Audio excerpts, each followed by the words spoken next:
All right, hello everyone. Welcome to another Chat and Learn here with Power to Fly. My name is Mariella and I'm super excited to host today's chat. I'm going to introduce our guest speaker in just a moment, but I want to say thank you to all of our live callers for taking the hour out of your day to join us live. We really appreciate it. Thank you to our guest speaker who is taking time out of her super hectic, busy schedule with all of the crisis that's going on with the coronavirus. Really appreciate you, Michelle. I just want to first say that. Thank you everyone for joining us. We really value your time. So I don't want to waste any time. I just want to jump right into what we're going to talk about today and go into some housekeeping rules first so that everyone feels like they can share their voice and they feel, safe and secure with what's going on in this next hour on the digital community front. So we really would love if you could participate. I've muted everyone upon entrance just to avoid any background noise, but you are always welcome to unmute yourselves, to turn your cameras on for visibility's sake. We want to hear your voice, so we really want this to be an organic conversation. And I will sound like a broken record by the end of this chat because I really want to hear from you all. So turn your cameras on and come off mute when you want. Write in the chat box when you want as well. I know some of you are commuting, some of you are multitasking, maybe some of you have some loud things going on in the background, but if you feel like you cannot turn your microphone on, just go ahead and drop in the chat box anything that you want. And I will go ahead and flag that to our guest speaker. If you have anything that is sensitive, you can write me privately and I will keep you anonymous. Otherwise, feel free to write publicly in the chat box. And last thing, this is being recorded, so I really would love if everyone could be present, share your voice, write in the chat box, and then you can rewatch this on Power to Fly and take notes if you'd like there. But I really would like for participation today and for you to be present. So without further ado, I want to introduce our guest speaker today. I won't read what's on the screen right now. I'm going to let her introduce herself. And again, Michelle, thank you so much for taking the time out of your busy schedule to speak with us today. Can you tell us a little bit about yourself? Let us know how you came to know about Power to Fly and what you're excited to share with us today. So thank you so much for having me on. I am the mayor of the city of Topeka, and I am currently running for Congress in the 2nd Congressional District, so it's kind of crazy in my life right now. And I learned about Power to Fly because we have a mutual friend, Lisi Canto, that is based in Washington, D.C. and works with BCW, and he said, hey, he heard me share my story in an event, and he said, I love what you had to say.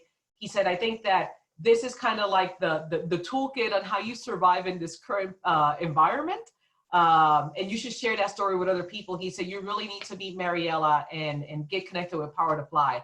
So nothing but great things have I heard from you guys, and I'm so excited to be here today. Super, thank you so much. Well, I'm sure we're gonna learn a lot about you in this next hour, so feel free to give us small doses and let us know whatever you wanna share. This is a safe space. We've got a bunch of people here on the line calling from all over. So I'm calling from Argentina. Of course, you're in Topeka, Kansas.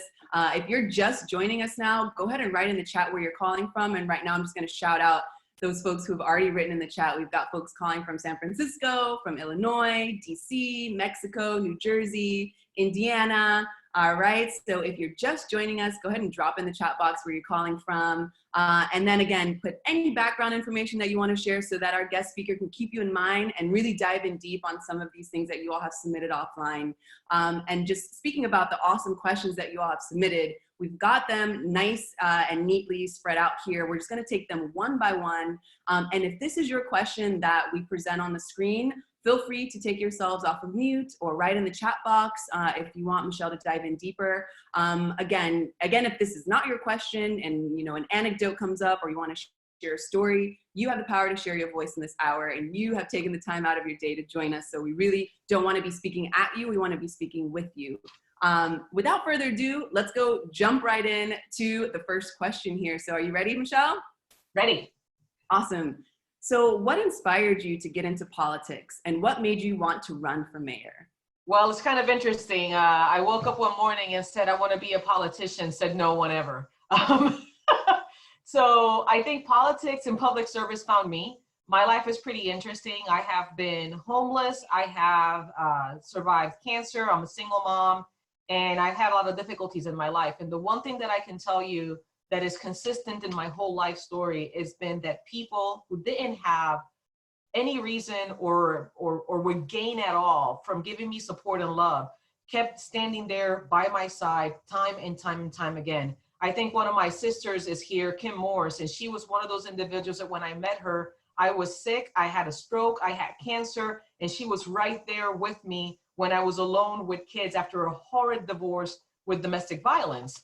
And, you know, you never really think when you have a challenging life that you are apt to be a leader, that you never really think that you have the capacity of doing something for other people. And it wasn't until I started doing Upper Bound that started working with students and getting engaged and learning that my story was the story of many students, that I started finding some hope in my own journey. Because I've never seen myself as anything special. I've always seen the people that loved on me as special people that were there for me. And it's really been like this journey of wanting to pay back all that kindness that I've received.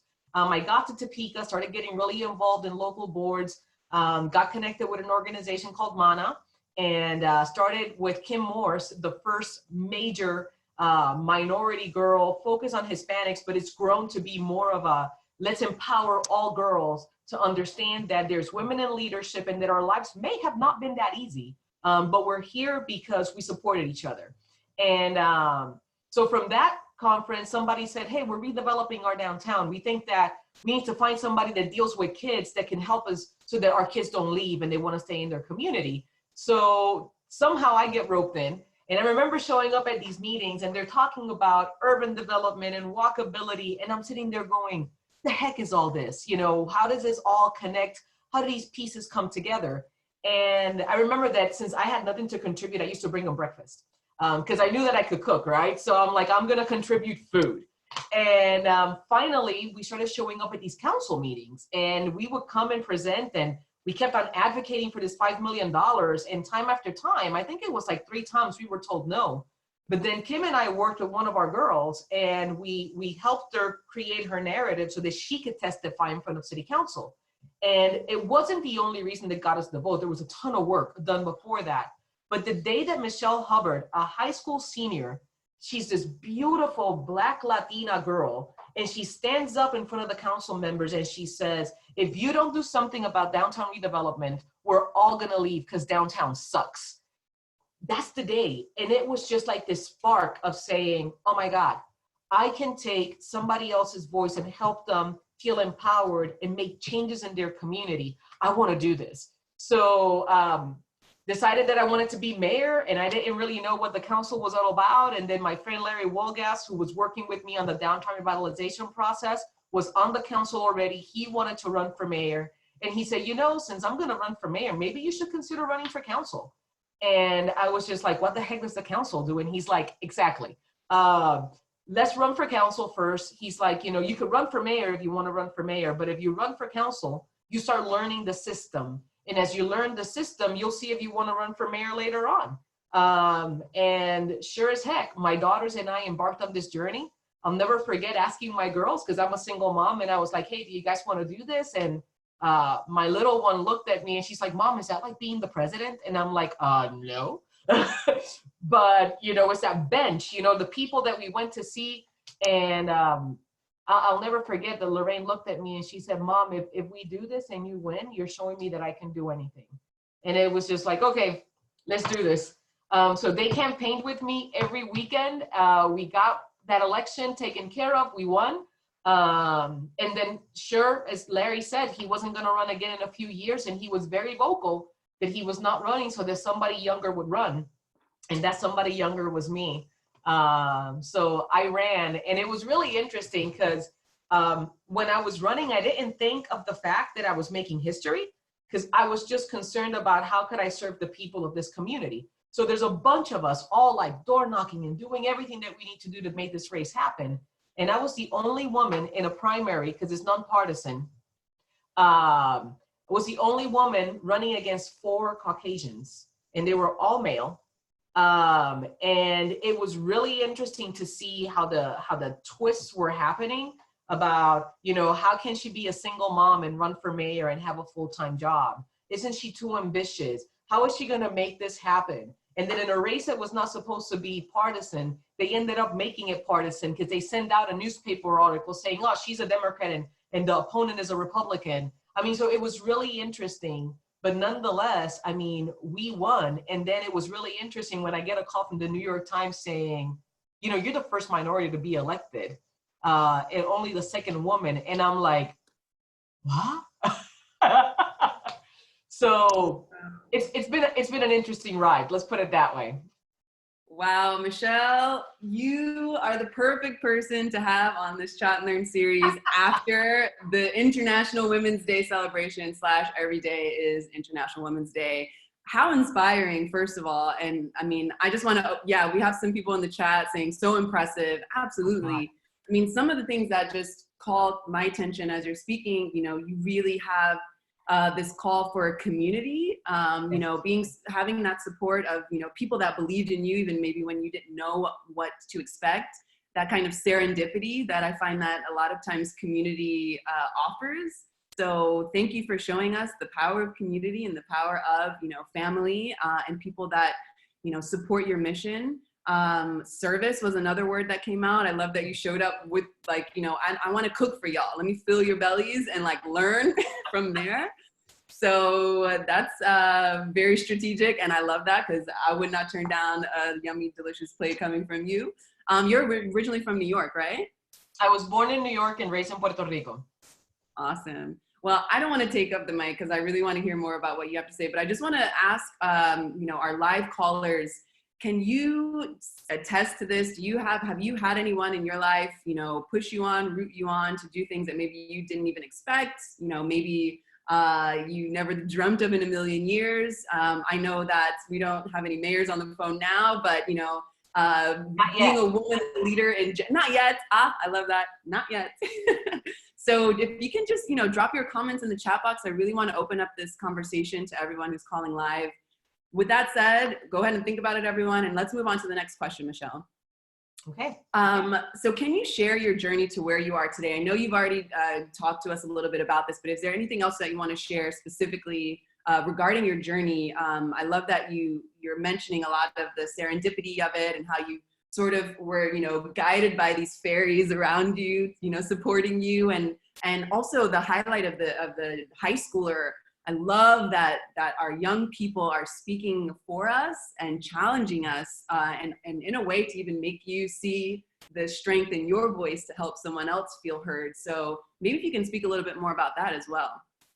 So I'll if you don't mind, I'll take this question and turn it a little bit in the sense of what matters of my journey is not so much the challenges that I overcame. I think that what matters of my journey is the kindness of people that actually were there to support me when I didn't even feel like I was worth and deserving of the support and the love that I was receiving. And, you know, for somebody that has had as much trauma as I had in my life, it was kind of interesting. I was recently in a conference in San Diego, and they were talking about the ACE score, and I have an ACE score of 8. For those of you that are familiar with it, look it up. And it's just based on the adverse things that you've dealt with as a child. And they typically are markers of many things like chronic conditions. They're markers of, you know, how far you're going to get into your life. And it's a really big tool to help you understand and be trauma informed and how you provide resources to individuals. And the one thing that I want to remind all of these awesome ladies that are online today and the ones that are going to see this in the future is that when you have trauma, and I think that I'm very safe to say that the score is an ACE score. It's an ACE score test. When you have that level of trauma, and I feel pretty safe in saying that, especially as women, most of us have had some sort of trauma, whether it be you know, divorce of your parents, or whether it be abuse from a partner, whether it be whatever it may be, separation anxiety, you name it. We have dealt with a lot of trauma. And of course, we have to act cool, composed, and calm throughout the whole way. What ends up happening is that in our psyche, we end up doubting our ability. And we have to constantly struggle with the imposter syndrome. So when I'm talking about my journey, I want to make sure that all of you ladies here, your trauma is the toolkit for your success. If you allow it to, it is the toolkit for your success. what trauma does when you are vulnerable enough to ask for help and actually put yourself out there and allow people that really care about you to help you, ends up being your story on how you can look at somebody in the eye and say, not only do I see where you're at, I could not possibly understand what you are feeling, but I've been where you're at and I understand where you're at and I've walked it and I survived it. So let's walk together. And there is so much power in that when you're doing that in your journey. So to all of you who are thinking of getting into leadership, and by the way, before this ends, I will have asked all of you to consider to run for office, because it's important for women to consider running for office. So I want you to run for office. This is the third time, because women it takes 7 times for a woman to consider doing this. And I think that it's because we're scared of our journey. We live in a time in which I already know that everything that I have lived is going to be used against me in my congressional race, okay? But you can't be scared of it. You have to be able to own it and say, this is my life, and I'll be damned if I find somebody that has a perfect life. And if you're gonna use this as a basis to tell me that I am incapable of doing something that I know that I can do, step to the side. Step to the side, because your life is not perfect either. The difference is that I dare to own it, and I have compassion and empathy that comes that is extremely powerful. So to all of you out there that are listening, own your journey. Own your journey, and it's painful. And I tell you, the other day I had to talk at a domestic violence task force meeting, and I shared my journey, and I ended up bawling afterwards because I had to relive the trauma. And my hands always shake when I talk about it. But your journey is what makes you powerful. It didn't kill you. It didn't kill you. It made you powerful. You're not at fault for a lot of the trauma that you have lived. It makes you powerful. So my journey has been a real deep journey of accepting the things that I have lived through, owning the things that I know that I could have changed that didn't change when I was supposed to, forgiving people, and understanding that there is an entire universe in every individual that I see, that I interact with, that I may not understand. Therefore, you forgive, you release, you understand it, and you avoid it, but you move on.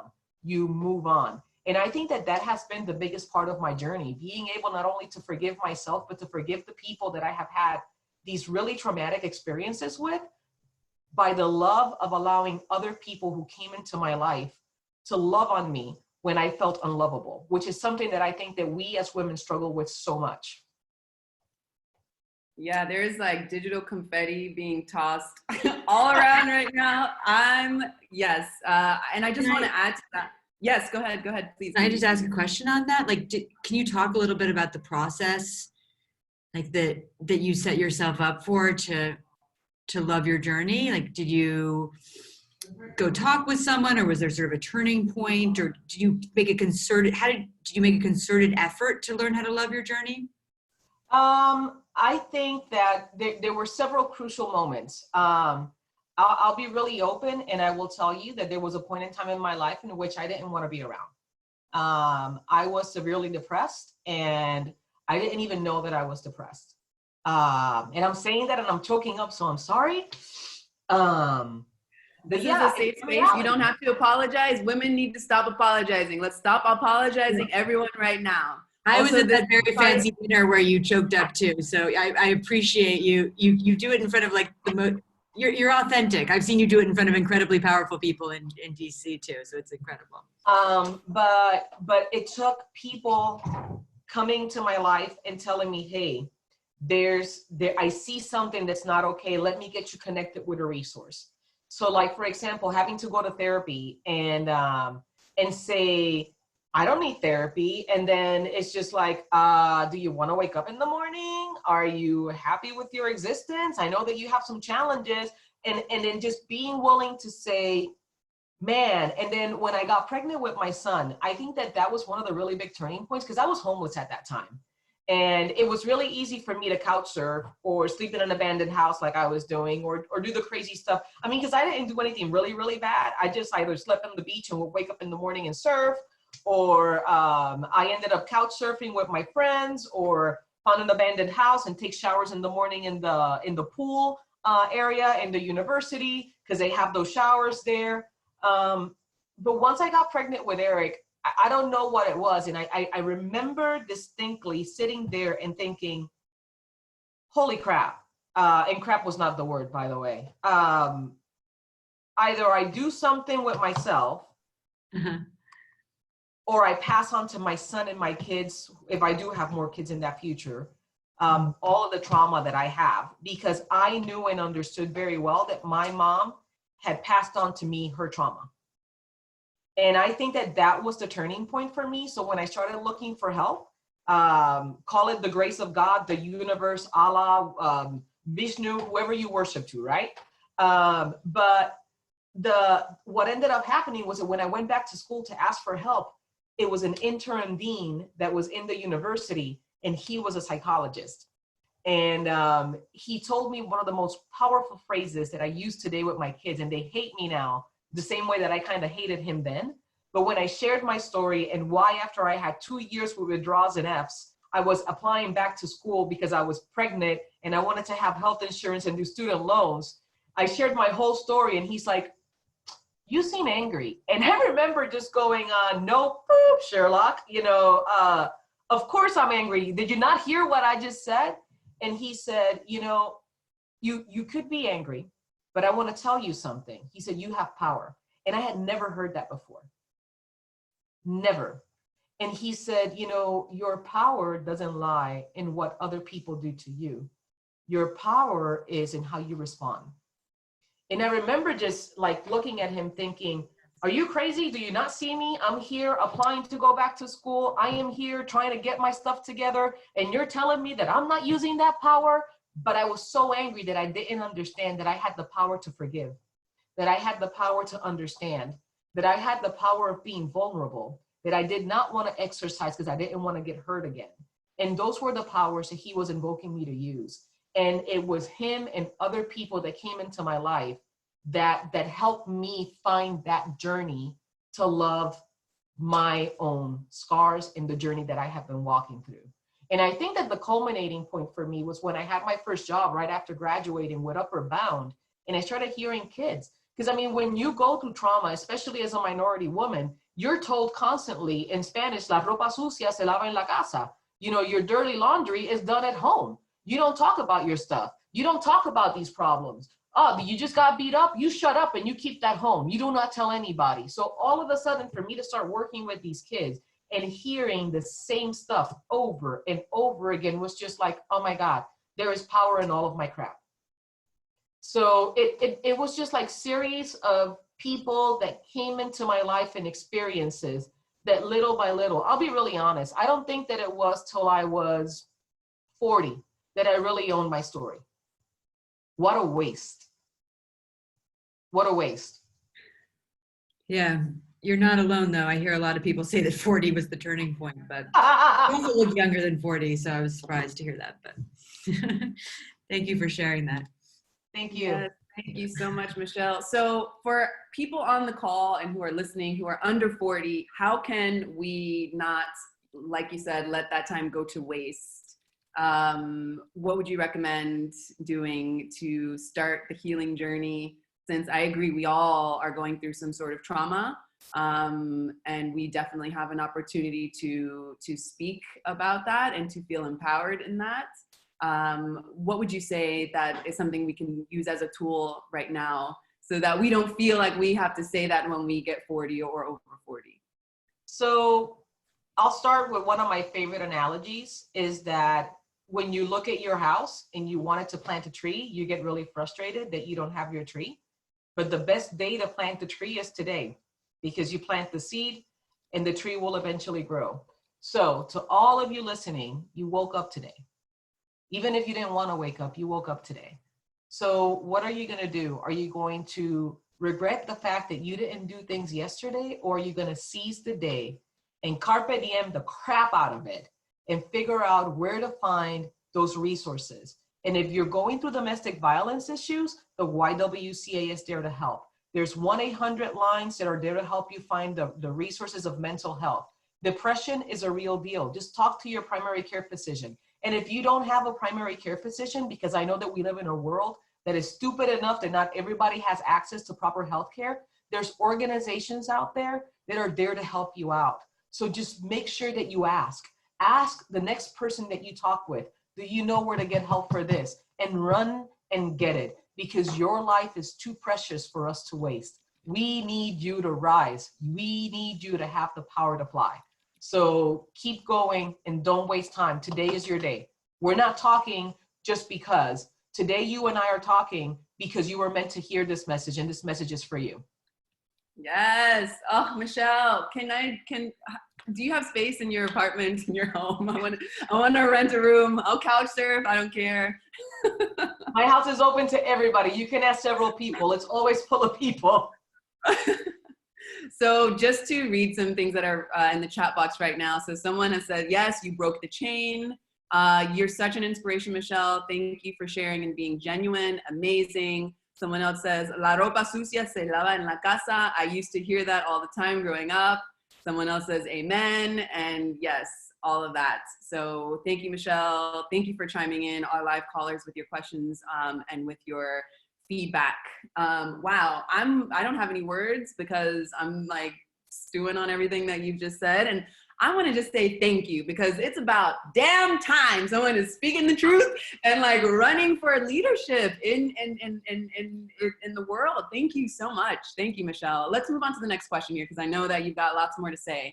And in the meantime, if you are on the call, please feel free to unmute yourselves and to drop things in the chat. You know, we've got a little under 30 minutes right now, so now is your time to shine. Was there a pivotal moment of you taking the first step towards dedicating to public service? And you spoke about this a little bit, but is there anything else that you wanted to speak about on this question? No, I think that, you know, my whole life I was silenced. I mean, Kim is on the line and she could tell you how she's met my bio mom. And it was really interesting to grow up with somebody that constantly told you to shut up, that you were asking too many questions, that, you know, I'll never forget the first triathlon that I ran, and she came to Kansas. Kim is saying no words for her bio mom. Yeah. And she actually told somebody, she's so fat. Why is she running a triathlon? What is she trying to prove? So I think that because I was put down so often, I didn't even know that you could have the ability not only to find your voice and serve, but I was most, and still am most, focused on making sure that anybody that feels that they don't have a voice, that we could connect them. And I think that, you know, the real moment for me was seeing Michelle Hubbard stand up in front of that podium. I mean, here she was. There was, I think John Alcala probably was the only minority, and Sylvia Ortiz. But there were no African Americans sitting on that, you know, on that bench on the council. And to see this high school student stand up, this kid that, you know, that Kim and I had loved on, was like, no, you could do this, you could do this. And all of a sudden watching her get up and say, you know, this is what I believe. And she was so genuine about her truth. There was no, I have to speak a certain way in order for me to be accepted. It was, yo, this is the truth, and I'm going to drop the mic when I walk out. And just watch how we were able to empower her to do that. It was almost like, wait a second. It's not just for me. This has to go out to people. Just watching how we were able to help somebody find their voice and share it was probably the point for me that I said, okay, you know, we need to make sure that these kids have a voice. And Kim is right. She just wrote about, we started this Hermanitas program, and we've been trying to help girls find their voice because our girls are constantly told that when they speak up, they're bossy, that when they question something, they're difficult. And we can't keep on having that. And I think that just making sure that we were able to help people find their voice was my point to say, okay, let's do this. Because here's the deal. My whole idea of running for mayor, running for Congress, doing everything that I'm doing, it's not for me. I mean, I had a great job. My life was really good. And I left my job to do this because I wholeheartedly believe that my job is not to get into this position so that I can get a gain. My job is to crash that damn glass ceiling so that I can hold the door open and tell other people, you see, come on, because I can't do it alone. Come on in. So it was just finding out that I could have a voice to give to others. I love that. And I love the analogies of, you know, making space at the table, breaking the glass ceiling. And I love the integrity behind also holding the door open and inviting more people in instead of just like, all right, I'm in, see you later, see you never. And knowing that there's strength in numbers, so people need to come behind you to be able to create an ecosystem that's healthy. So thank you for measuring that on your own accord, and then for sharing that here. So I'm just going to read some things that are in the chat. If I could add a little thing, because I always do this when I speak with women, is when you see a woman succeed, don't get pissed. Don't get pissed. There is no need to get pissed.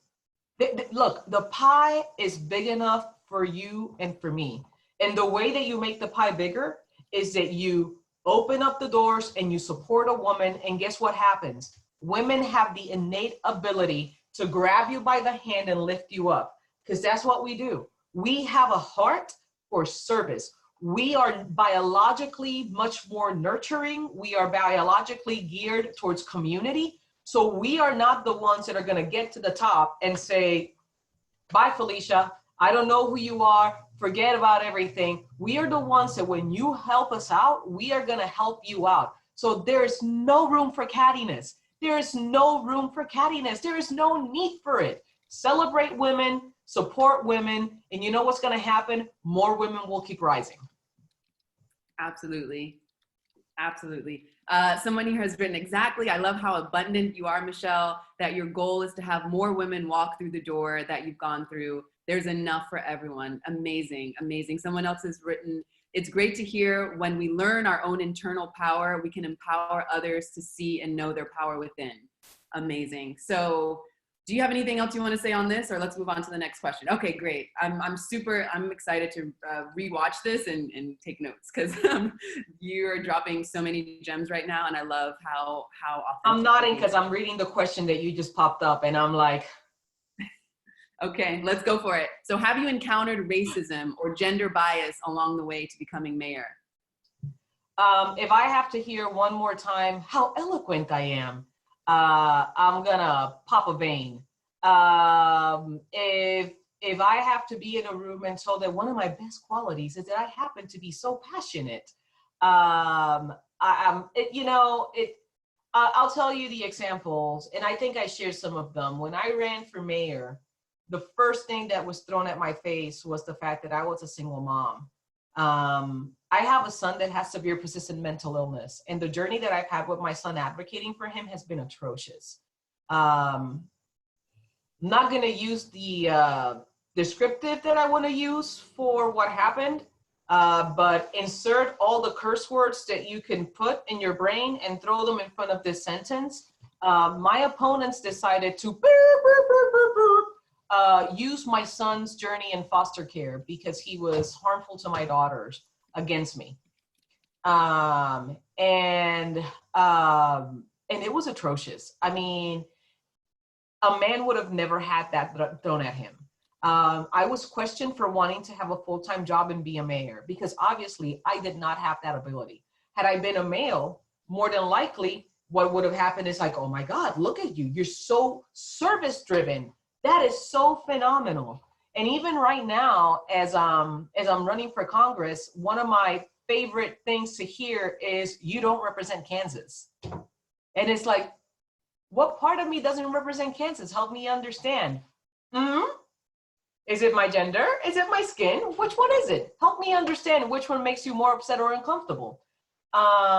So the whole journey has been, and even when I'm in boardrooms, it's really interesting, not only to deal with racism and gender bias, but the other thing that I really get triggered by is when people talk about socioeconomic inequity, and there's automatic assumptions with regards to how people talk about individuals in poverty and how they want to be there and how, you know, they're just there. And that's another sort of discrimination that we don't talk about often enough. And it's really interesting to always have to be the one to say, excuse me, can we reiterate that conversation? Let me let me share with you some things, and then help me understand where you're coming from, so that I can help you change the point of view that you may have on this item. But it's been, I mean, I still am the only one having a woman and the only one of color in many of the tables that I get to sit in closed doors. And I get it all the time. And not only that, the new one that I'm getting, I just lost 80 pounds, and I have to be told on a regular basis how hot I look. And it's just like, you know, I wonder how many men get told that they look hot today with their outfit, or that, man, now that you lost that weight, you look phenomenal. It's just like, you know what, let's get over it. I'm a human, I'm a professional. Let's talk about the issues, and let's stop talking about the physical crap that has nothing to add to this conversation. So yes, it's prevalent. I'm sorry. I just cleaned my soul a little bit. So now because I discharged all this out into the universe, I now have the ability to deal with the bull crap that I'm going to have to deal the rest of this week. Use this as a cleaning session, please. I advocate for you, and I think that everyone is saying, love this, bravo, thank you so much. So yeah, this is a safe space for you to do that, Michelle. Thank you so much.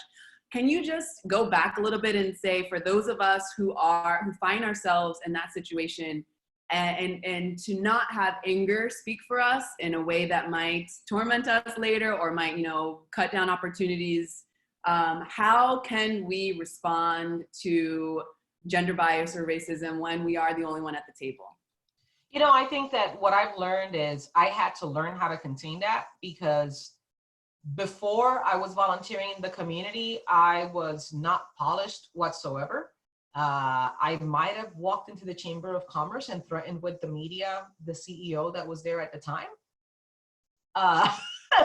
It didn't really get me too far, you know, in accomplishing my goals. But here's what I tell people, because part of my background is diversity and inclusion training. And what I try to tell individuals is that as women, as minorities, as any sort of affinity group that is not in the majority in our communities, we end up having a double burden. We have the burden of dealing with the microaggression, but then in addition to that, we have the burden of being the educator. And the reason that we have that double burden is because if we respond with anger, we end up creating the confirmation bias in somebody's psyche with regards to, you see, I told you, this is who they are. There is nothing more disarming when you actually call people on their crap.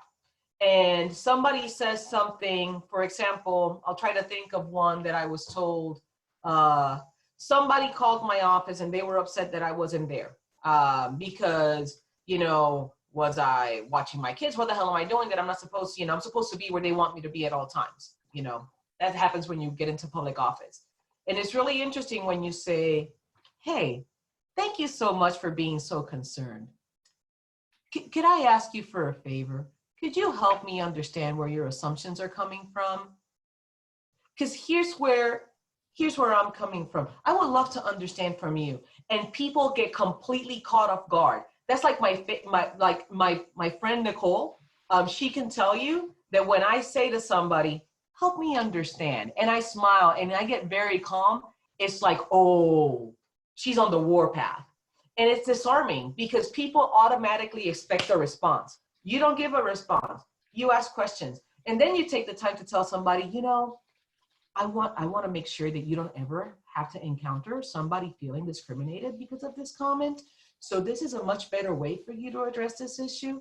And if you need any help, let me know. I'm here to help you. If you have any questions, I want to make sure that you feel safe coming to me because I know that you did not intend. And the reality is that 9 times out of 10, people don't expect to be racist. They don't do it on purpose to harm you. They don't do it because there's a lot of things that have been normalized throughout time that are horrible. And it's our job to gently and with compassion and with love educate those that hurt us. Because if not, what we're doing is that we're creating that confirmation bias. Our brain is lazy. And when you respond the way that they expect it, in the back of their head, they're going, mm-hmm, yep. So great. I knew you were gonna give that answer. I love that. Just because, you know, I learned it from the women in my life, and, you know, you have to always, you're at that crossroad of, do I educate? Do I represent? all Black people in the world now that I'm the only Black person in this small province in South America? Or do I just grit my teeth and smile and let that opportunity pass? Or do I fight back with anger? What do I do? Like, it's that crossroads. So I love that you're giving this healthy, step one, listen, ask questions, and then learn together. So that's a lot. How can one then discharge that so that it doesn't become, a heavy burden for us to educate everyone in a world that has everything normalized? Like you said, I love that you're pointing that out as well. So I know that you mentioned now that you're kind of like, cleaning yourself now. So is it about community, to be able Yes. to hear that out? Absolutely. Okay. And this is one of the reasons that I love, like in corporations, more and more you're having affinity groups. And I think it's so important for us to be able to have a safe group that actually understands and has a shared experience that you can go back to. And the caution there is making sure that when you are with your trust circle, that they're not feeding the anger, that they are acknowledging your anger, that they're acknowledging your emotions, that they are working with you to understand where you're at, what you're feeling, but that at the same time, they're able to give you tools and resources for you to be able to just turn that around so that you don't have to deal with it on your own. Because you do have to let that stuff go. You need to have your trusting circle. Look, there's moments that the afternoon comes in, and I'm not a big drinker, but once in a while, I want to have a glass of whiskey, and I want to shut the door, and I want to curse to my heart's content, right? So that then you could just wake up the next day and just put on a big smile and just get ready to go. But you need to have that circle that is a safe circle. And I emphasize, it has to be a safe circle, because the last thing that you want is trusting the wrong people that are going to keep flowing that confirmation bias that you don't want to have perpetuated. Absolutely. And someone else here has written me privately, safe circle. I love it. Someone has written, I think this is your sister, and you must take time away from everything and everyone. Yes.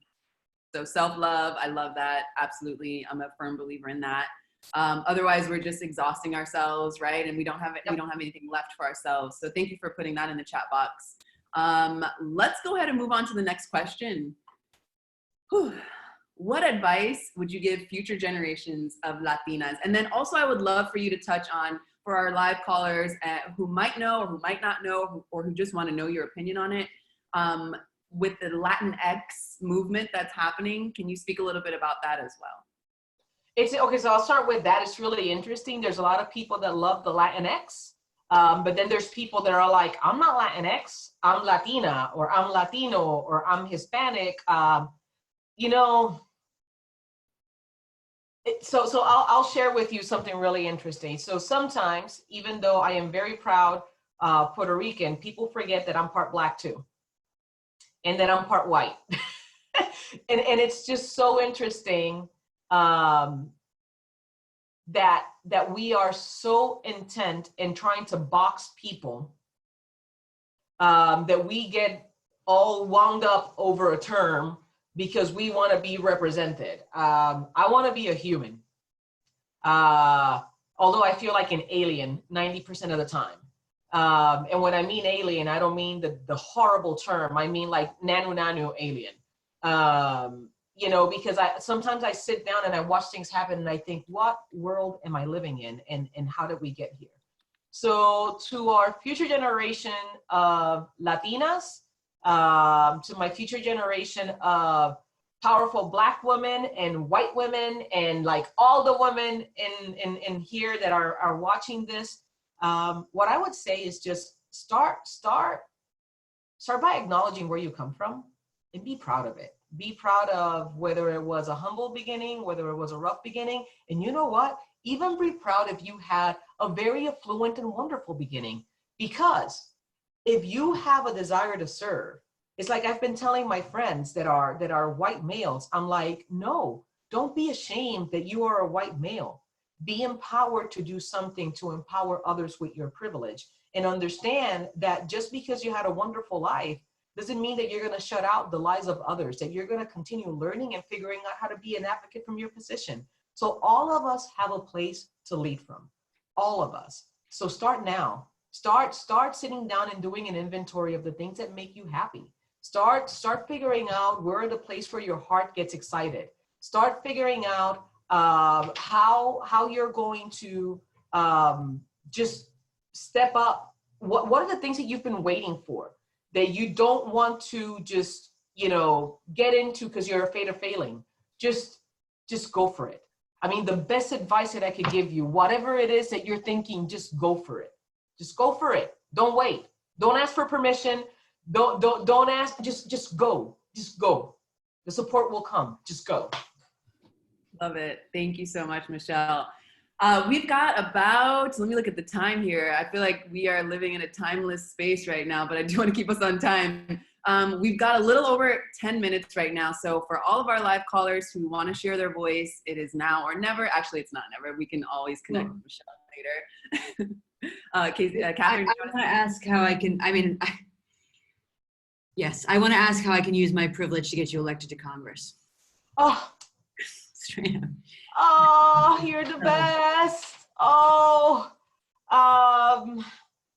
God, can I say what I need, Mariela? Because I've been trying not to really. Well, I will give you money, but and I did talk to someone about opening up my house in New York, but beyond for other people too. So, so I think that the number one thing right now is I need two things. I need the money in order for me to be elected to Congress, which sucks because I'm on the phone all day, and then I also need the awareness of who I am. You all have power with your social media. You may not be able to give a lot, but you sharing your testimony of why you're supporting me is so much more powerful to your whole network. And people are not so attentive at looking at how they're going to support somebody in their place. They're looking for somebody that they can support. So go to my website. My video was pretty much, very close to my heart. It was made in a really low budget on purpose because that's who I am. Share the video. Follow me on Facebook, on Twitter, and then just share why you support me. And that's huge because it helps in your circle, people understand that it's okay to have a broken life. And it's okay when you see that things are not perfect, it makes you a better candidate, I think, but I'm biased as heck. So thank you for saying that. absolutely. Thank you, Catherine, for asking that question. And I love, so full disclosure, I work for Catherine, and this is one of the reasons that I love her is because she is one of the people that needs to show the power of what you're just saying, Michelle, and not to hide behind, closed doors, and to ask these questions, these really hard, and to be a little more, interested in sharing the word. So thank you, Catherine. And, anyone who is interested in being authentic, I think now is the time to do that and to speak about the healing journey that you mentioned, breaking the chain, healing. This is a part of it, right? These conversations are a part of the healing. So we can turn the blind eye or respond with anger or think, well, good luck. But these conversations were not able to be had, in our last generation, so we are making a lot of progress. And I really appreciate people like Catherine and people like you, Michelle, who can be very authentic with their voice and say what they need and, keep the door open so that more people who have this sound perspective and who can make space at the table, a reality for us. So thank you so much. Thank you. And I want to say, I'm actually more interested right now. I'm telling people in Brooklyn and on the Upper East Side and the Upper West Side that, don't worry about the presidential race. That we'll figure that out later. We know what's going to happen. But here's the deal. If we don't flip the Senate and the House, it's not just about my race. Forget it. We won't have any sort of way of turning this country around. The president is important, but it's not as important as the Senate. We need to change that Senate. Yeah, no, exactly. And so my whole team is looking at Amy McGrath saying we're gonna send Amy money one way or another. Yeah, there's things that need to change. No, totally. And yes, and it's more the local or on the state level that we're just. Yep.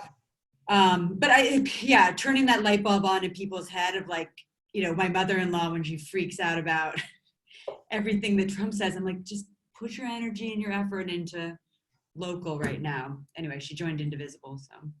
Yeah, so Nicole, that's how Nicole got involved with my campaign. She had done this awesome party to celebrate the Hillary being the first woman president.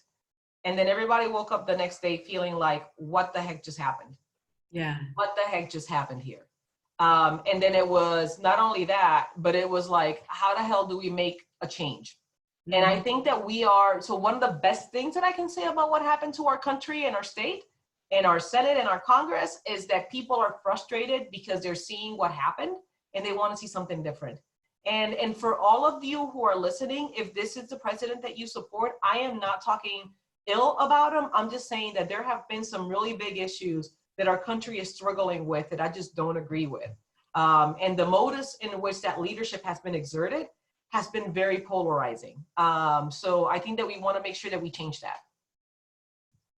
Absolutely. Absolutely. Thank you everyone for sharing your voice.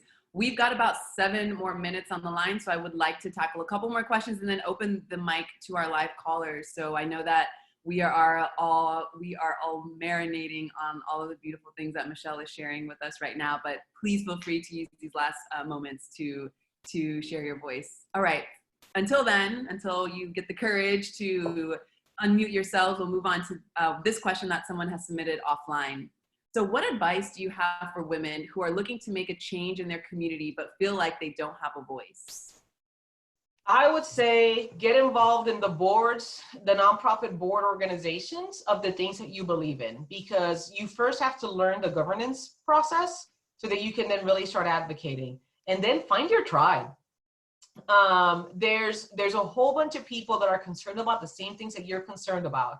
And my advice is don't reinvent the wheel. If there is somebody already advocating for something that you are really passionate about, go and support them. Go and support them.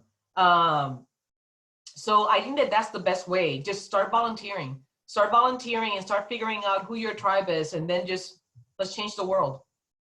I love that your response is to volunteer, because it does a lot of things inside of oneself when you have to put yourself in a situation to give and to serve, right? You have to usually take the ego out. Hopefully, if you're doing it right, you take the ego out, you speak, about your journey, which allows you to reflect and review your progress and to see if you're ticking off the boxes that you want to tick, and not on a materialistic perspective. So I really love that you're bringing in volunteer work to figure out how to share your voice. And then people who want to listen as well, maybe who don't know you, you don't have to sell yourself. We're living in a world where people have to put on, their brand, where they open their mouths, which can be pretty alienating. So, to volunteer for sure. Can you speak about some of the organizations that you've worked with before, that you're working with now?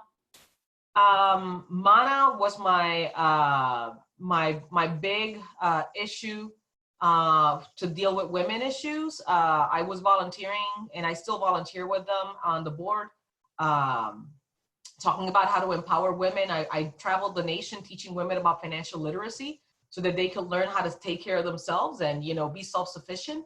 Then after MANA, I started volunteering with the downtown group. I started volunteering with Kim with the Hermanitas. We have our conference coming up on March 20th, the 11th year. Started volunteering with the rescue mission. And I actually, before I became the executive director of Habitat, I was volunteering with them because a lot of the families that were looking for help were Spanish speaking too. So those are just some. And then the other thing is the YWCA is a place that I give a lot of my volunteer time. There's a ton of stuff. There's a ton of stuff that I was doing that just helped me understand the systems. Speaking of systems, in a world where a lot of people feel like our system is broken, or we're too dependent on, traditional ways that were pretty, patriarchal, how do you give those people hope to feel like they do have a voice and that it does matter? So I'll say something that I borrow very liberally from Chokwe. We were in a class and he said some of the most powerful things that I thought the same, but he put it into words. The system is the system and it's not broken. The system is producing exactly what the system is meant to produce.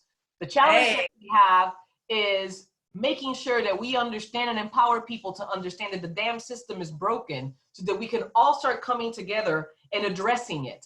And the way that we have to address it is extremely painful because you have to suppress yourself in order for you to navigate it, to penetrate that system, and then start exposing light into it.